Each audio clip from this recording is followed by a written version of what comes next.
Welcome to Sweet Life Beat Life. We hope this video helps. We're building the heart of our faux ga today, starting with that incredible broth.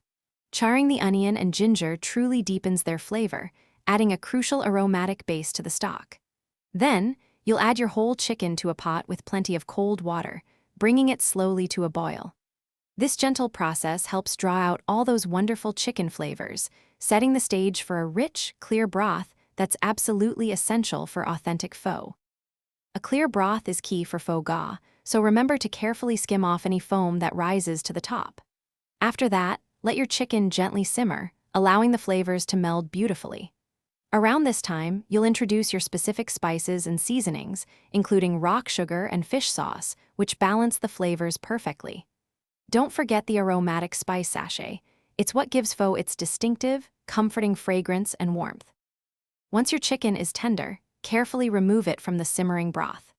Let it cool just enough to handle, then shred the succulent meat into bite-sized pieces. This makes it perfect for your pho bowl. Now, strain your broth to achieve that pristine, clear quality we're looking for, discarding the spent spices and aromatics. While your broth stays warm, quickly prepare your flat rice noodles, ensuring they're perfectly al dente and ready to soak up all those amazing flavors. Warming your bowls is a small but important step. It keeps your pho piping hot from the first bite to the last. Next, divide those perfectly cooked rice noodles, the foundation of your bowl, among the warm dishes.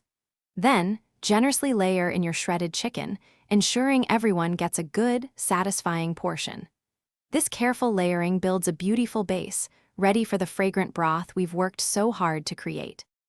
Finally, pour that steaming, aromatic broth over your assembled ingredients.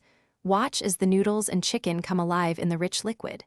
Now, for the finishing touch, add a vibrant array of fresh garnishes. Cilantro, mint, and green onions are classic choices. Don't forget to offer a selection of condiments like lime, fresh chilies, hoisin, and sriracha, allowing everyone to customize their bowl to absolute perfection. Enjoy your homemade faux ga. Thanks for watching. Consider subscribing if we helped you.